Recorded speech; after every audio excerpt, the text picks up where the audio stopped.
Hi, this is Jeff Haig with EnviroGreen Spray Foam Installation. We want to show you a case study of a house that we're working on in Old Metairie. Beautiful house. It's a duplex, raised house. That's what makes this one very important. Is we want to get out to you the information between open cell, closed cell under the house, and specific requests that the homeowner has on this particular house. For example, her panels come in on the right side of the house, and she has a little concern about her wiring, so we're going to go over that with you.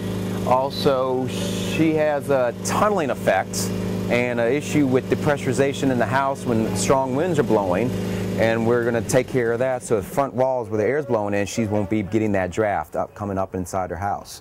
Also, she has some questions about her plumbing penetrations and her P-traps and things of that nature. Concerns about having the spray foam sprayed directly to the piping, so we're going to address that also in this house. This is a very common concern with a lot of raised houses when we're doing closed cell spray foam underneath the house.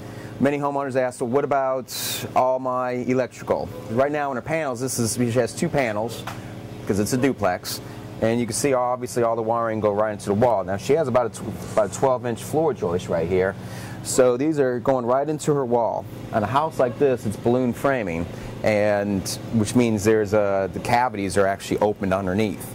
And so she was concerned about us getting spray foam all in these wires as they're going up the cavity. So basically, there's a couple ways you can handle it. You could either just take some fiberglass and pat it up in there and just spray foam to the fiberglass, or just simply avoid the wiring while going up in there. That way, if the electrician has to do anything in the wiring here, he doesn't have to fight against the strength and the sturdiness of closed cell foam.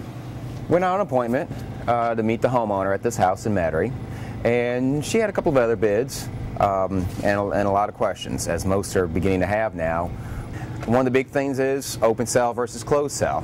We have that on some of our other videos, and we touch on that fact. You can get a good idea of what is proper underneath the house.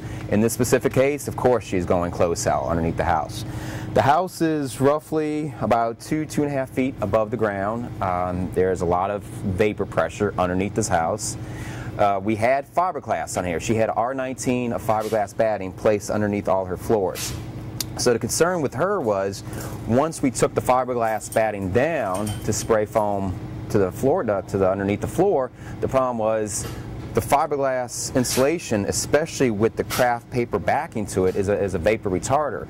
And so any vapor that was in, all the moisture and vapor, water vapor that was under there, was being held by the fiberglass like a sponge up against her floor. So about a week ago, we came over here, took all the fiberglass down, had that down in a day, and that gave an opportunity for the wind to get under there and it to dry out. Now that most of the moisture is gone, now it's safe to go back with closed cell foam and go back and spray it. Many companies would just remove the insulation and then spray right behind it. And you can do that. The only problem is you're risking trapping all that moisture and that dampness and the wetness in the wood. You're risking leaving it in there. So you need to consider the possibility that once a spray foam company would remove the insulation, to look at it to make sure it's not wet. And then and if it is wet, wait a few days, come back and then spray it at that point.